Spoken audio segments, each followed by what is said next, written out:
Բարի երեկո, դուք դիտում եք Ամեփլյուսի IPF+ հաղորդումը, սկզբից օրվա ամփոփումը 120 վայրկյանով։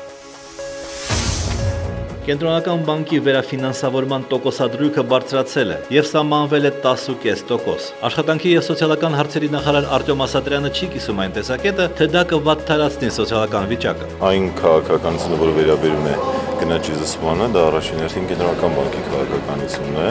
և կառավարության հետ համագործակցաբար իրականացնում են քայլեր, որպեսզի մեր քաղաքացիների սոցիալական վիճակը լավացվի։ Հայաստանում ընդունված չէ, որ որևէ մեկի վրա հարձակվեն իր ընտանիքի անդամների աչքի առջև։ Անդրադառնալով Բերձորի դեպքերին, ասել է Ղարաբաղ կոմիտեի անդամ Աշոտ Մանուչարյանը։ Անթույլատրելի սահման այդ իմաստով միանշանակ անցել են նրանք, ով այդ կատարել են։ Առանց տեղումների ձմեռը բնապահպանության նախարար Արամայիս Գրիգորյանին չի անհանգստացնում։ Մյուսներին էլ խորհուրդ է տալիս հետևել իր պահվածքին։ Բոլորս ենք մտահոգում եւ փորձում ենք, որպեսզի մենք քայլեր իրականացնենք վատագույնին սպասելով։ Իսկ մենք տեսնում ենք, որ կլիմական պայմաններն այնպիսին են, որ գնում է դրա։ Զբոսաշրջության ոլորտում հայ և եգիպտացի մասնագետները խորացնում են համագործակցությունը։ Միջազգային գործարար կապերի աջակցման խորհրդի նախագահ Մարիամ Մանուկյանը տեղեկացրել է, որ օրեր առաջ Եգիպտոսի Արաբական Հանրապետության հետ կնքվել է երկկողմ համաձայնագիր։ Այն ուսանողները, որոնք туриզմի ոլորտում, туриզմի բնագավառներում են սովորում, կարող են անվճար հիմունքներով մեկնել Եգիպտոս, Եգիպտոսում ստանալ համապատասխան կրթություն։ Հայ առաքելական եկեղեցին փետրվարի 14-ին նշում է Տյառն ընթառաջը։ Տեր-Պետրոս ավագ քահանա Մալյանն անդրադարձել է տոնին կրակի վրայով թռչելու սովորույթին։ Այդ կրակի վրայից թռչելը 3 անգամ կամ 7 անգամ պտտվելը դա ժողովրդի ստեղծագործությունն է, եկեղեցու այդ հոգևոր ոչ մի իմաստ չունի։ Մենք ուղղակի դեմ ենք, որ պաշտամունքի վերածվի այդ կրակը։ 2015 թվականի մամուլի ազատության սանդղակում Հայաստանը պահպանել է 2014 թվականի գրանցված արդյունքը 180 երկրից բաղկացած ցանկում զբաղեցնելով 78-րդ տեղը։ Այս մասին նշված է Լրագրողներ առանց սահմանների միջազգային կազմակերպության ամենամյա զեկույցում։ Ադրբեջանը զբաղեցրել է 162-րդ տեղը, նախորդ տարվա 160-ի փոխարեն։ Վրաստանը բարելավել է իր դիրքերը 15 հորիզոնականով։ Նախորդ տարվա 84-րդ հորիզոնականի փոխարեն զբաղեցնելով 69-րդը։ ԶԼՄ-ների ազատության վարկանիշային ցուցակում 3-րդ տարի անընդմեջ առաջատար դիրք են զբաղեցնում Ֆինլանդիան, Նորվեգիան, Դանիան, Նիդերլանդները, Շվեդիան։ Ռուսաստանը զբաղեցնում է 152-րդ տեղը, իսկ Միացյալ Նահանգները 49-րդը։ Բուհի ղեկավարության պարտականությունն է ապահովել բուհի համբավը, բարոյահոգեբանական առողջ մթնոլորտը և նորմալ ուսումնական պրոցեսի իրականացումը։ Այսօր լրագրողների հետ զրույցում այս մասին ասել է Կրթության և գիտության նախարար Արմեն Աշոտյանը, անդրադառնալով 3 նախարարության կողմից տարածած այն հաղորդագրությանը, որում ասված էր Հայաստանի պետական ճարտարագիտական համալսարանում իրականացված ստուգումների արդյունքում անցկացված քննություններում խախտումներ են արձանագրվել։ Նախարարությունը իր մտահոգությունն է հայտնում, որ բուհը հերթական անգամ հայտնվեց թվով 3-րդ թե 4-րդ սկանդալում, ասել է նախարարը։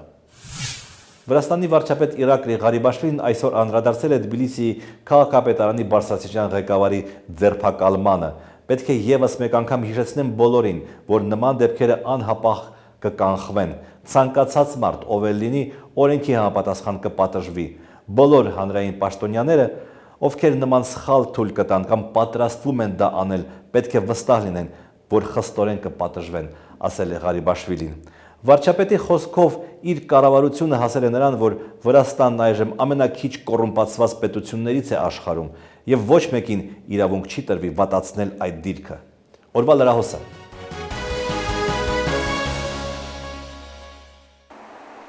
Հայաստանում անիշխանություն է կամահակ եւ կամահակին թելադրող անձ, կարծում է Հայ ազգային կոնգրես խմբակցության քարտուղարը։ Խմբակցությունը այսօր իր հերթական նիստն է արել եւ ի թիվս այլ հարցերի քննարկել վերջին օրերին տեղի ունեցած զարգացումները։ Արամ Մանուկյանին վրթովեցրել էր թխվածքաբլիթ գողացողի եւ Սերժ Սարգսյանի նստավայրի մոտ խաղաղ պայմաններում մահացած զինծառայողների ծնողների նկատմամբ ոստիկանության գործողությունները։ Փոխանակ այս մարդիկ պայքարեն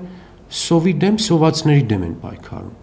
Փոխանակ պայքարեն սպանվածների այդ սպանությունները քչացնելու, այլ պայքարում են սպանվածների ծնողների դեմ, սա խայտառակություն է։ Փոխանակ պայքարեն ահաբեկիչների, հանցագործների դեմ, պայքարում են այն մարդկանց դեմ, ում նկատմամբ կիրառվում է այդ հանցագործությունները։ Սա խելագարություն է։ Արդյոք Հայազգային կոնգրեսը եւս կմիանա եռյակի իր գործընկերոջը Բարգավաճ Հայաստան կուսակցությանը, որը քննարկում է ազգային ժողովի նիստերը բոյկոտելու հարցը, մինչև կպատժվեն Արտակ Խաչատրյանին ծեծի ենթարկողները։ Չունեն որոշում, քննարկումներ դեռևս կլինեն։ Ես կարծում եմ դա պետք է ավելի ընդհանրական լինի, որովհետև այդ մի դեպքին չի վերաբերում։ Այն ինչ որ ես ասում եմ, համակարգ է։ Իսկ համակարգը ըստ Արամ Մանուկյանի խորը ճգնաժամի մեջ է։ Ըստ նրա հիմա առավել քան երբևէ հրատապ է դարձել իրենց խմբակցության ներկայացրած կառավարման ճգնաժամի մասին նախագծի արտահերթ քննարկումը, ինչը դեռ նախորդ տարվանից ազգային ժողովի կողմից հետաձգվում է։ Սնանկության գործով կառավարչի որակավորման կարգը հաստատելու մասին որոշման նախագծի տողատակը Հովիկ Աբրահամյանին դուր չեկավ։ Ըստ նախագծի հարցազրույցի ընթացքում մասնակցին կարող են տրվել նաև հարցատոմսի հարցերին առնչվող ճշգրտող բանավոր հարցեր։ Բայց ոնց կլինի, հիմա փաստորեն ես գնացել քննություն եմ տվել գրավոր, ստացել եմ, բավարար ինձ հրավիրեն հարցեր տան, իմ գրածի համապատասխան։ Բայց ոնց կլինի այդպես։ Իմ կարծում ճիշտ կլինի ուղիղ ավելացնել, որ նաև բանավոր պիտի անցնի հարցազրույցը, դա ավելացնենք ուղիղ տենց ասենք։ Կառավարությունն այսօր բացասական եզրակացություն տվեց Ժառանգություն խմբակցության պատգամավոր Զարուհի Փոստանջյանի նախագծին, որով առաջարկվում էր դատապարտել Թուրքիայի Հանրապետության կողմից հայրենի բնորանի, Հայաստանի տարածքների բռնազավթումը եւ հայերի մեծ հայրենազրկումը։ Ամրագրվում է տարածքային պահանջատիրությունը։ Կառավարությունը գտնում է նմանատիպ օրինագծի քննարկումը եւ ընդունումը ոչ նպատակահարմար։ Փոխարենը կառավարությունը հավանության արժանացրեց մեկ այլ նախագիծ, որտեղ Զարուհի Փոստանջյանը համահեղինակ էր։ Պատգամավորները առաջարկում են դեկտեմբերի 9-ը համարել ուրեմն բոլոր ցեղասպանությունների զոհերի հիշատակի օր։ Հենց այդ օրն է ընդունվել համապատասխան ՄԱԿ-ի կոնվենցիան։ Միաժամանակ հստակեցում է մտցվում ապրիլի 24-ը ոչ թե ընդհանուր ցեղասպանության օր, այլ հայոց ցեղասպանության օր։ Կառավարության նիստից հետո Արմեն Աշոտյանին ուղղված հարցերը միայն կրթության ոլորտից չէին։ ՀՀԿ փոխնախագահային ԲՀԿ-ի մասին հարցեր տվեցին։ Այդ դիրքորոշումը եփվում է եւ քննարկվելու է։ ԲՀԿ-ական Արտակ Խաչատրյանի ծեծից հետո կուսակցությունը չբացառեց հրաժարականների պահանջները։ Արմեն Աշոտյանը կսպասի գործողությունների։ Այս շղթան է, որ բնութագրում է որքանով է քաղաքական ուժը իրականում քաղաքական ուժ, ոչ թե բիզնես պրոյեկտ կամ հետաքրքրությունների ակումբ կամ։ Ներագրողներից մեկը հարցրեց, ինչու հանրապետականներին չեն ծեծում։ Եթե ուզում ես նախադեպ ստեղծել, դու ուզում ես փորձել ինձ ծեծել։ Փետրվարի 15-ին կեսգիշերից Ուկրաինայում ուժի մեջ կմտնի հրադադարի ռեժիմը։ 16 ժամ բանակցություն, մի քանի դույլ սուրճ եւ նորմանդական քարյակը ստորագրեց համաձայնագիրը։ Հայաստանում Ուկրաինայի արտակարգ եւ լիազոր դեսպանը դեռ չի հասցրել տեղեկանալ համաձայնագրի մանրամասներին, բայց հույս ունի, որ այս անգամ բոլոր կետերի пահանջները կկատարվեն։ Кто подписался под этим соглашением, все должны уважать. Мы неоднократно говорили, что Минские соглашения, которые были подписаны в сентябре месяце, как и меморандум, так и протокол, они должны выполняться всеми сторонами. Մինսկում ստորագրված համաձայնագիրը բաղկացած է 13 կետից։ Հրադադարի ռեժիմի հաստատումից հետո կսկսի ծանր սպառազինության դուրսբերման գործընթացը։ 5 օրվա ընթացքում բոլորի դիմաց սկզբունքով ազատ կարձակվեն եւ կփոխանակվեն գերիները։ Դա պիտի վաղուց արվեր եւ դա պիտի արվեր դեռ նախքան այս զոհերը եւ նախքան այս ավերածությունները։ Ես կարծում եմ Ուկրաինայի ժողովուրդը իրավունք ունի ինքնակազմակերպվել եւ որոշել իր հեռանկարը, իր ապագան։ Այս գիշերը ամենալավը չէր իմ կյանքում, հանդիպումից հետո հայտարարել է Ռուսաստանի Դաշնության նախագահը առանց մանրամասներ ներկայացնելու։ Քաղաքական գործիչները վստահ են, Ռուսաստանին նույնպես այս պայմանագիրը օդի ու ջրի նման պետք է։ Մենք տեսանք, ականատեսը դարձանք, ցավոք սրտի, որ նաև Հայաստանին ձեռնարկել չէր, ռուսական տնտեսության բացարձակավիրման process։ Կդադարեցվեն արդյոք Ռուսաստանի նկատմամբ պատժամիջոցները դեռ հայտնի չէ, ամեն ինչ կախված է Մինսկյան համաձայնագրի իրագործումից։ Перед тем, как сели на нормандский формат президент Украины и России за одним столом, было решение, что в зависимости от договоров, которые будут достигнуты в Минске, будут рассмотрены дальнейшие санкции. Ինչպես կկատարվեն համաձայնագրի պահանջները ցույց կտա ժամանակը, բայց ռուս ընդդիմադիր քաղաքական գործիչ Բորիս Նեմցովը այսօր արդեն հայտարարել է, հրադադար կլինի, բայց խաղաղություն ոչ։ Ավետիսյան ընտանիքի 7 անդամների դաժան սպանդից 1 ամիս անց միակ մեղադրյալը Վալերի Պերմյակովը չի հանձնվել հայկական կողմին։ Հայաստանի գլխավոր դատախազի նամակին ռուսական կողմի արձագանքը դեռ չկա։ Եթե պատասխան ստացել են, հանրայնացնեն, եթե չեն ստացել դրա մասին տեղյակ բանեն Հայաստանի Հանրապետության քաղաքացիները։ Կտրվենք տեղայական կամ որոշակի նման այլ արտահայտություններից եւ գործեն իրավական դաշտում։ Գլխավոր դատախազության մոտ հավաքված քաղաքացիները Գևորգ Կոստանյանից պահանջում են ավելի կոշտ քայլեր Բերմյակովին հայկական կողմին հանձնելու եւ գործի նախաքննությունն ու հետաքննությունը Հայաստանում իրականացնելու համար։ Շատ քիչ է տեղեկատվությունը քննության մասին։ Շատ հարցեր կան, որ բոլորիս մոտ ծագում են եւ պատասխան չկա։ Դե ռուսական կողմն է իրականացնում քննությունը, մենք հավանաբար դա երբեք չենք էլ իմանա։ Ռուսաստանը փորձում է իր իմիջը պահի տվյալ հարցում։ Այսօր գլխավոր դատախազության մոտ հավաքվածները նամակ հանձնեցին Գևորգ Կոստանյանին, որտեղ հատուկ կետ էր առանձնացվել նրա համար։ Հղում ենք կատարում շարժվել իրավական կատեգորիաներով, այլ ոչ թե տաղավարի խոսք ու զրույցով։ Մինչ ակտիվիստները պահանջում են Բերմյակովին հանձնել Հայաստանին, Գյումրիում բողոքի ակցիաներին մասնակցած մեկ այլ ակտիվիստ Մնացական Ալեքսանյանին մեղադրանքի առաջադրվել։ Նա մեղադրվում է խուլիգանության մեջ, որը կատարվել է զենքի կամ որպես զենք օգտագործվող առարկաների գործադրմամբ։ Սառնախբյուրցի երիտասարդի նկատմամբ խափանման միջոց է ընտրվել երկրից չհեռանալու մասին ստորագրությունը։ Կամ աշխատանք Հայաստանում, կամ միջամտություն Ռուսաստանի Դաշնություն մեկնելու համար։ Մի քանի տասնյակ քաղաքացի այս պահանջն առաջադրեցին Հայաստանի Հանրապետության կառավարությանը։ Մենք մեր մասնագիտությունով կարողանանք աշխատենք, ավելի լավ կլինի։ Բայց այստեղ գործերը կմնանք ստեղ կաշխատենք, եթե դա որ չկա։ Եվրոպատուաների վերով աշխատող եմ, գնում եմ ասենք ինչ որ այդ ձեռնարկություններ, նրանք ասում են գրեք ռեզումե գրում թողում եմ այնտեղ ու չեն կանչում։ Հիմա ես ինչքան սպասեմ, ընտանիքի տեր, ուսանողի տեր եմ ես։ Գործ չկա, դրամ չկա, երեխա են, ուտել են ուզում, հագնել են ուզում։ Նրանք հայտնվել են Ռուսաստանի Դաշնության միգրանտների սև ցուցակում։ Եվրասիական տնտեսական միությանն անդամակցությամբ խնդիրը չի կարգավորվել։ Даже չեն ասում քանի տարով է запрет դրան։ Մենք մուծել ենք շտրաֆը, ասել են գնացեք հունվարի 2-ից ձեր հարցերը գլուծվի։ Եկել ենք ստեղ մեր հարցերը ընդհանրապես փակուղի ա մտել։ Շատերը, որ ուզում են գան իրան թարազատում դրան, խուսափում են։ Գալիս են որ ատմա բալոտա, գալիս են ընկնում են ստեղ ու չեն կարող այդ գնալ։ Այդում հասնում եմ լարս, ասում են կինը երեխեդ կարան ասեն դու չես կարող։ Ռուսական սև ցուցակում հայտնվածներին հանդիպեց կառավարության քաղաքացիների ընդունելության եւ դիմումների քննարկման վարչության պետ Ալեքսանդր Ղազարյանը։ Նա վստահեցրեց, թե փորձում են լուծումներ գտնել։ Դրական լուծումներ կա, որը արգելքը հանվում է, կա մերժվում է։ Հիմա բոլոր դեպքերում միգրացիոն ծառայությունը իր լիազորությունների շրջանակներում փոխհամաձայնության գալով Ռուսաստանի Դաշնային միգրացիոն ծառայության հետ փորձում են ինչ-որ խնդիրը թեթևացնել, բայց դրա հետ մեկտեղ զուգահեռ բանակցություններ տարվում։ Ռուսաստանի սև ցուցակում է հայտնվել 30,000 հայաստանցի։ Ցեղասպանության տարելիցի 100-ամյակի հռչակագիրը, որը հրապարակվել էր անցած շաբաթ, աշխուժ քննարկման առարկա դարձավ այն ժամանակ, երբ դրան անդրադարձավ Հայաստանի առաջին նախագահ Լևոն Տեր-Պետրոսյանը։ Քաղաքական ուժերը իրենց հերթին սկսեցին մեկնաբանել այդ փաստաթուղթը։ Օրվա գլխավոր թեման։ Հայաստանի Հանրապետական խմբակցության ղեկավար Վահրամ Բաղդասարյանը շոկի մեջ է ընկել, երբ կարդացել է ցեղասպանության 100-րդ տարելիցի հռչակագրի մասին Հայաստանի Հանրապետության առաջին նախագահ Լևոն Տեր-Պետրոսյանի խոհերը։ Ցավում եմ, որ Հանրապետության առաջին մեր երկրի առաջին նախագահը նախագահի գրիչը նման տողեր է գրել։ Այդ տողերի մեջ ես բավականին չարություն եմ տեսնում։ Այն ինչի ժամանակ ինչի հաջողվի իրեն, հաջողվել է մյուսներին, պետք չէ այդպեսի քննադատական մոտեցումներ ցուցաբերել։ Ցեղասպանության 100-րդ տարելիցի հռչակագիրը Սերժ Սարգսյանը ներկայացրեց հունվարի 29-ին Ծիծեռնակաբերդի հուշահամալիրում։ Լևոն Տեր-Պետրոսյանը նշում է, որ հռչակագիրը ոչ թե հրապարակախոսական կամ քաղաքական մանիֆեստ է, այլ իրավական փաստաթուղթ, մինչդեռ այն համարժեք չէ իր բնույթին։ Հռչակագրում այն բոլոր կետերը, որոնք գործետեղված են, դա իրոք նրանք են, որը որ մեր երկրի մեր ժողովրդին եւ սփյուռքին բոլորին անհանգստացնում է։ Հանրապետական մեկ այլ падգամավոր Հովհաննես Սահակյանի համար անընդունելի է, երբ քաղաքական գործիչները փորձում են տողատակերում ինչ-որ խնդիր գտնել, այն պետք է նայել ամբողջության մեջ։ Չի կարելի հռչակագիրը դիտարկել որպես գիտեք ինչ, այս կամ այն նախագահի հետ չի քննարկվել կամ չեն ստորագրել կամ չգիտեմ եւ այլն։ Հովհաննես Սահակյանը չցանկացավ քննարկել Լևոն Տեր-Պետրոսյանի խոհերի բովանդակությունը։ Հենց մենք փորձեցինք մտնել բովանդակային քննարկման մեջ, կարծում եմ դա ոչ մի լավ տեղ չի տանելու մեզ։ Ցանկացած նախագիծ երբ որ գրված է, կարող ես նաեւ այլ կոնտեքստի մեջ ներկայացնել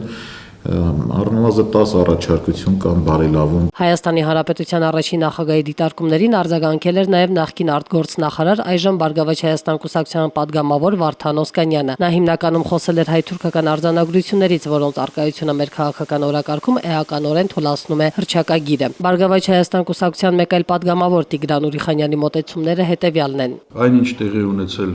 100 տարի առաջ, այն սարսափելի աղետը, որը Թուրքիան այն ժամանակվա վարչակազմով բերեց մարդկության գլխին, անշուշտ պիտի համամարտկային նորմերի, բոլոր տրամաբանական ընկալումների և կարգերի համաձայն արժանանա համապատասխան գնահատականի և հետևանքների։ Իդեպ Լևոն Տեր-Պետրոսյանը անընդունելի է համարում, որ հռչակագրում շնորհակալություն է հայտնվում այն երկրներին, որոնք խիզախություն են արել ու դատապարտել հայոց ցեղասպանությունը։ Նրա կարծիքով դա մեր երկրին նվաստացուցիչ վիճակում է դնում, քանի որ մարդկության դեմ ուղղված այդպիսի ոչռագործությունների ճանաչումն ու դատապարտումը միջազգային կոնվենցիաներով ամրագրված նրանց պարտավորությունն է։ Տեր-Պետրոսյանի հոդվածից հետո թարմացել է այն բանավեճը, որը կար դեռևս 90-ական թվականներին հայ դատի ներառյալ Սևրի պայմանագրի Վուդրո Վիլսոնի գծած սահմանների համար պայքարի պահանջատիրության, նպատակահարմարության և արդյունավետության մասին։ Վեճի գլխավոր մասնակիցներն էին ՀՀՇ-ն, որպես Հայաստանում 1980-ականների վերջում ձևավորված քաղաքական ուժ և Դաշնակցությունը, որպես ավանդական կառույց, որն իր մեջ ներառում է նաև Սփյուռքը։ 1998 թվականից հասկանալի պատճառներով ցեղասպանության ճանաչումը, ինչպես նաև պահանջատիրությունը դարձան պետական քաղաքականության մի մասը։ Դրան իհարկե հակասում էին Ցյուրիխում ստորագրված հայ-թուրքական արձանագրությունները, բայց դա մի դրվագ էր, որը թուրքական կողմի ջանքերով շատ արագ դուրս եկավ օրակարգից։ Երբ պետք է Թուրքիայի առաջ դրվի ցեղասպանության ճանաչման հարցը, հայ-թուրքական հարաբերությունները կարգավորելուց առաջ, թե դրանից հետո, եւ արդյոք ցեղասպանության ճանաչումն է մեր խնդիրը, թե նյութական եւ բարոյական փոխհատուցումը, որտեղ է երազանքների եւ բանական պահանջների սահմանը։ Այդ հարցերը դեռևս երկար են քննարկվելու Հայաստանում եւ Սփյուռքում։ Ամեկլուսի զրուցակիցն է Հույդա բյուրոյի Հայդատի գրասենյակի ղեկավար Կիրո Մանոյանը։ Պարոն Մանոյան, այդպիսի կարծիք կա, երբ դու ուզում ես ամեն ինչ, դու չես ուզում ուրեմն ոչ մի բան։ Այսինքն Սևրի պայմանագիր, Վուդրո Վիլսոնի գծած սահմանները, անհատական, համայնքային ազգային իրավունքներ, այդ պահանջները այսօր իրատեսական են, թե ոչ։ Համահայկական հռչակագրում դրանք չեն ներկայացվել որպես պահանջ, նրանք ներկայացվել են կամ որպես հիմք հավանական պահանջների եւ այն, որ արդեն այդ իրավունքների, այսինքն անհատական, համայնքային, համազգային իրավունքների մասին պատրաստվում է ինչ-որ թղթածրար։ Դա չի նշանակում ամեն ինչ պահանջվում է, բայց չի կարելի այդ հարցը, այսինքն իրավական երեսը ցեղասպանության հետևանքների վերացման կամ հատուցման առանձին ուսումնասիրել, պետք է ընդհանուր միատ ուսումնասիրել, վերջը որոշել առանձին ինչը կհետապնդես։ Հռչակագիրը չի ասում մենք այս ենք հիմա պահանջում, ասում է որ այս գործերով ենք զբաղված եւ այս հիմքեր ունենք։ Դուք համաձայն եք առաջին նախագահի այն պնդման հետ, որ 98 թվականից հետո ցեղասպանության ճանաչումը դարձնելով պետական քաղաքականություն, մենք ի վերջո ստացանք պատմաբանների հանձնաժողով ստեղծելու պարտադրանքը։ Ոչ, այսինքն պատմաբանների հանձնաժողով ստեղծելու առաջարկը ճիշտ է որ եկել է 98 թվականից հետո, բայց դա չի եղել նոր մոտեցում, դա եղել է այս իշխանությունների, Թուրքիայի այս իշխանությունների քայլը, այսինքն մինչև 90 թվական իրենք չէին իշխանությունը, այլ իշխանություններ էին, որոնք ուրիշ ձևով քաղաքականություն վարում էին, բայց որ թուրքական վերնախավի մոտ, Թուրքիայի իշխանությունների մոտ միշտ եղել է այն մոտեցումը, որ ցեղասպանության խնդիրը պետք է քաղաքական իր բովանդակությունից դատարկել եւ դարձնել ընդամենը մի հատ պատմական վեճի, այդ միշտ եղել է։ Դա վերակրել 98-ի քաղաքականության, 98-ից հետո որտեղ գրված Հայաստանի քաղաքականության, կարծում եմ ճիշտ չէ։ Ժամանակը հերթականությունը այդպես է, բայց պատճառը այն չէ, որ 98-ի քաղաքականությունն էր։ Այն էր, որ Թուրքիայում կա այսպիսի իշխանություն, այսպիսի կուսակցություն իշխանության գլուխ, որ ունի մեծամասնություն, մինչ այդ կոալիցիաներ էին հիմնականում եւ այլն, եւ ինքը հանկիստ ինչ ուզում է փորձում է։ Իսկ համաձայն եք, որ արդարությունը ընդհանրապես առանցքական կատեգորիա է։ Դուք ունեք ընդհանրենք Mercedes, ես 07, ես համարում եմ, որ դա արդար չի, դուք համարում եք, որ դա արդար է։ Պատմական արդարությունը նույնը չի։ Պատմական արդարությունը ճիշտ է, որ կարելի է տարբեր մեկնաբանություններ տալ, բայց առաջին նախագահի այն վերակրումը, որ սա մի հատ նոր հղացք է, եզր է, որ պետական հանձնաժողովը համայնական հռչակագրում առաջի անգամ լալով sense մի բան մեջտեղ բերել է, այդպես չի։ Այդ նույն բարերը, եզրույթը գա անկախության մասին 90 թվականի օգոստոսի 23-ի հռչակագրում, այնուհետև Հայաստանի ազգային անվտանգության փաստաթղթում, ռազմավարության փաստաթղթում, այսինքն նոր բան չի ասել հանձնախումբը։ Իրականում նոր բան չի ասել պետական հանձնաժողովը։ Նորությունը կամ ամենակարևոր հատկանիշը այն է, որ այդ բոլոր ասվածները մի են բերված որոշ համատրումով, որոշ տրամաբանությամբ եւ դրա շուրջ կա բավական լայն ընդգրկուն համահայկական համախոհություն։ Բացառությամբ հավանաբար առաջին նախագահի եւ իր ներկայացրած քաղաքական ուժին։ Շնորհակալություն։ Իմ զրուցակիցն էր Հոիդա բյուրոյի Հայդատի գրասենյակի ղեկավար Կիրո Մանոյանը։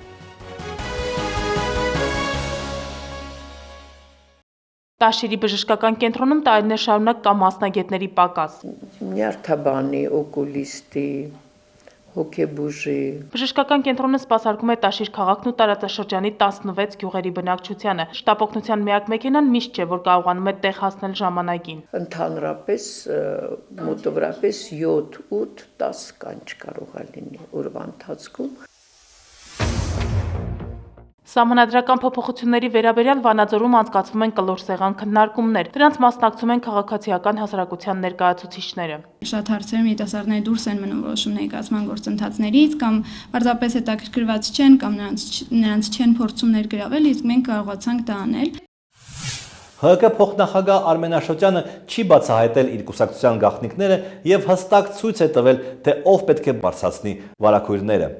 Դիտեք նաև մեր վերջին խոսքը, իսկ ես ձեզ հրաժեշտ եմ տալիս։ Մենք կհանդիպենք վաղը։ Քանզի այսքան երկար սպասել եք, մի քանի ժամվա համբերություն նույնպես կունենաք, որպեսզի վարակույրները բացեն այն մարդիկ, որոնք պետք է այդ варакույրները բացեն։ Сейчас я отдерну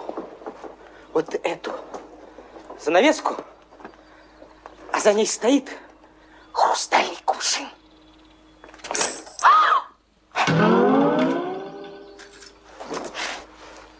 Был